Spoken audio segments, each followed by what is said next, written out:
At 1:47 in the morning, when the neighborhood block party dies down, and I'm trying to shoot my shot with whomever daughter I got in my left hand, while balancing whiskey and a blunt in my right, I spot one of my middle school students on the street. It's 1:47 in the morning. Why are you out here, sir? I don't trip. I dare not lock eyes. Mine are too low to do so anyway, but I see him. And he see me seeing him. Walking toward me without pause, saying, "Oh, shit, what's good, Miss Shaw?"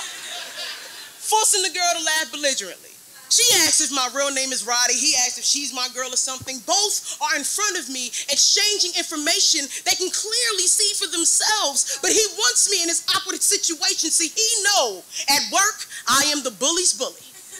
Able to outjust any class clown, and now he'll have the perfect clapback in bio class when labs are done and I turn on the smart board to show him what smoke does to our lungs. I know he gonna start his shit. He checks to see if my blunt is still lit. Gonna ask me if it's sour, kush, or piff, and I say kush, David.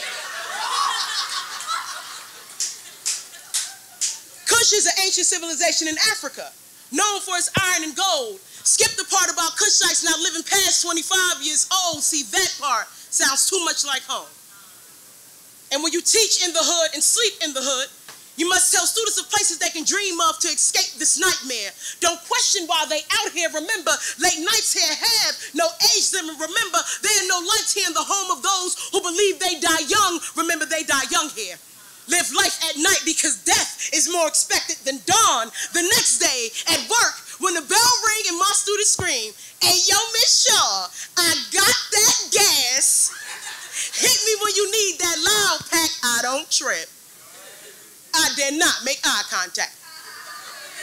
Knowing the only difference between a counselor and a customer is the time of the day, I keep walking away. Past students who laugh when he say it's 35 for an eighth, 60 for a quarter, and 100 for a half, and I am torn. My inner herbalist wants to take advantage of his dumbass prices. But the math teacher in me is pissed because I know he should be better with his measurements. I take no offense that he sees me as a sale, not naive enough to believe that young black males aren't expected or able to help put food on the table at 13. Because when you teach in the hood and eat in the hood, you can't ignore the constant hunger around you.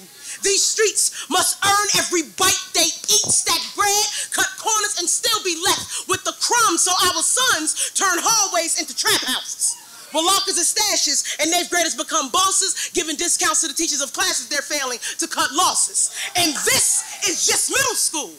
How many pounds would they push till prom? How can I blow the whistle without ringing the alarm? Because taking away his hustle can take away his home. And when you eat, sleep, and teach in the hood, the hardest subject is always survival. Classes always pass-fail. Student keeps transferring out into great pots and locked cells, keeping money on their books because we don't get no money for books, no money for uniforms, no money for food, no belief in themselves, and don't nobody give a fuck because this is just middle school, meaning midway point through the pipeline to becoming another statistic, like a percentage of those with demographics just like mine, just like his, just like home when I am alone. In a classroom with 23 frustrated students, staring at their 8th state exam this semester, questioning why the hell they gotta do this when they'll never use this in real life. I don't trip. Look them all in their eye and tell them that when you sleep in the hood and eat in the hood, sometimes the best thing you could do is not be in the hood. Get everything they said you couldn't get, but you perceived as hood. Get everything you try to get out and leave the hood. To win this game, they force us to play. One must know the rules were meant to be questioned, bent, and broken in here. You learn all that shit in middle school. I got one more for y'all.